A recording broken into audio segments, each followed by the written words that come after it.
మాజీ CM Jagan aqua రైతులపై చేసిన వ్యాఖ్యలను ఎమ్మెల్యే అరిమిలి రాధాకృష్ణ తప్పుపట్టారు. గత ప్రభుత్వ పాలనలో ఆక్వా రంగం పూర్తిగా దెబ్బతిందని ఆయన ఆరోపించారు.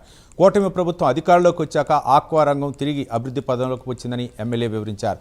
రైతుల సంక్షేమం కోసమే కూటమి ప్రభుత్వం పనిచేస్తుందన్నారు. ఆక్వా రైతుల మీద సడన్ గా ప్రేమ పుట్టుకు భీమవరంలో ఆక్వా రైతుల సమస్యల మీద వారు అధికారంలో ఉన్నప్పుడు ఆక్వా రంగాన్ని ఏ విధంగా వెన్నుపోట్లు పొడిచి ఆక్వా రంగ రైతుల్ని బాదుడే బాదుడు అనే నినాదంతో ఆ రోజు ఆక్వా రంగాన్ని పూర్తిగా నిర్వీర్యం చేసినటువంటి వ్యక్తి ఈరోజు భీమవరం వచ్చి ఆక్వా రంగ రైతుల గురించి మాట్లాడటం చాలా హాస్యాస్పదంగా ఉంది.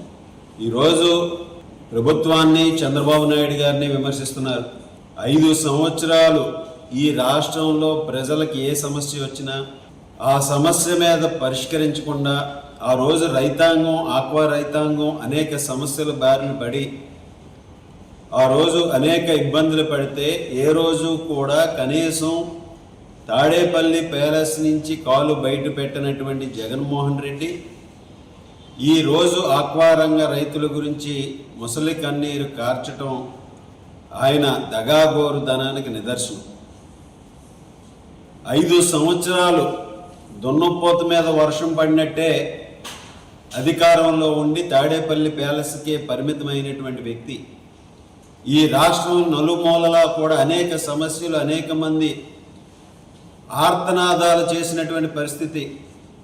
ఏ ఆర్తనాదం కూడా జగన్మోహన్ రెడ్డికి ఆ రోజు వినిపించకుండా కళ్ళు చెవులు మూసుకొని తాడేపల్లి ప్యాలెస్ తలుపులు మూసుకొని కూర్చొని లోన్ ఉన్నటువంటి వ్యక్తి ఈరోజు ఆక్వా రైతులకు అండగా నిలబడతాను ఆక్వా రైతుల గురించి మాట్లాడతానని చెప్పి వచ్చి ఈరోజు పచ్చి అబద్ధాలు మాట్లాడటం ఆయన 100 కౌంట్ ధరలు 180 రూపాయలు పడిపోతే కళ్ళు మూసుకు కూర్చున్నటువంటి వ్యక్తి జగన్మోహన్ రెడ్డి.